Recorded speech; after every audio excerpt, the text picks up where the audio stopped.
നല്ല ചാറ്റൽ മഴ പെയ്യുന്ന ദിവസം ബൈക്കും എടുത്ത് ഹൈ റേഞ്ചിലേക്ക് പോകാൻ താല്പര്യമില്ലാത്തവരാരാ ഉള്ളത്? ഇത്തവണ എറണാകുളത്ത് നേരെ പോയത് മൂന്നാറിലേക്കാണ്. നമ്മുടെ സാധാരണ വഴിയല്ല പിടിച്ചത്. കുട്ടമ്പുഴ മാമലക്കണ്ടം വഴി വനത്തിലൂടെയുള്ള യാത്രയാണ്. ഈ വഴിയിലൂടെ പോയാൽ ഒരുപാട് യാത്രക്കാരൊന്നും ഉണ്ടാകില്ല കേട്ടോ. നമുക്ക് പോകുന്ന വഴി ബൈക്കൊക്കെ നിർത്തി റിലാക്സ് ചെയ്യാൻ പറ്റുന്ന നല്ല സ്പോട്ടുകളും അരുവികളും ഒക്കെ ഇവിടെ ഉണ്ട്. ഇത്തവണ മൂന്നാറിൻ്റെ കുറച്ച് ഔട്ടർ ഏരിയ പിടിക്കാമെന്ന് വിചാരിച്ചു. അതുകൊണ്ട് നേരെ നമ്മൾ മാങ്കുളം വഴി ആനച്ചാലിലേക്കാണ് പോയത്. ഏകദേശം രാത്രിയായി നമ്മൾ ആനച്ചാലിൽ എത്തിച്ചേർന്നപ്പം. ഈ ആനച്ചാൽ എന്ന് പറയുന്ന സ്ഥലത്തിൻ്റെ പ്രത്യേകത ആ പേരിൽ തന്നെയുണ്ട്.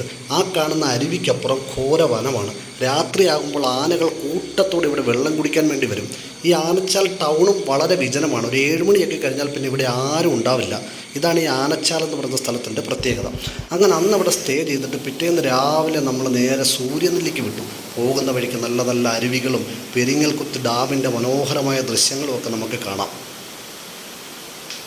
അവിടുന്ന് നേരെ ലക്ഷ്മി എസ്റ്റേറ്റ് വഴിയാണ് മൂന്നാർ ടൗണിലൂടെ നേരെ നമ്മൾ പോയത്. എങ്ങോട്ടേക്ക്? സൂര്യനെല്ലിക്ക്.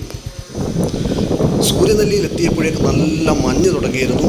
നല്ല ഈ ചിത്രം വരച്ചു വെച്ചതുപോലെയുള്ള മലനിരകൾ നമുക്കങ്ങ് ദൂരെ കാണാൻ പറ്റും. സൂര്യനെല്ലിയിൽ നിന്ന് ദേവികുളത്തോട്ടുള്ള യാത്രാമധ്യേ ഗംഭീരമായിട്ടുള്ള ഒരു ഡാമിൻ്റെ റിസർവോയർ കാണാൻ സാധിച്ചു. എന്നാൽ പിന്നെ അവിടെ ഒന്നിറങ്ങി റിലാക്സ് ചെയ്യാമെന്ന് വിചാരിച്ചു. ഒരു രക്ഷയില്ലാത്ത വിഷ്വൽസ് ആയിരുന്നു അവിടെ മുഴുവൻ കേട്ടോ. അങ്ങനെ ഡാമിലെ കാഴ്ചകളൊക്കെ കണ്ടിട്ട് നേരെ ദേവികുളം വഴി കമ്പംമേട് ചുരമിറങ്ങി നമ്മൾ നേരെ തേനിയിലേക്കാണ് പോയത്.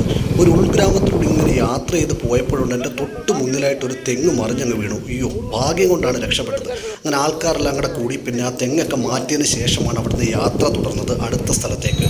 ഇങ്ങനെ ഓരോ യാത്രയും നമുക്ക് എന്തെല്ലാം അനുഭവങ്ങളും ഓർമ്മകളുമാണ് സമ്മാനിക്കുന്നത് അല്ലേ?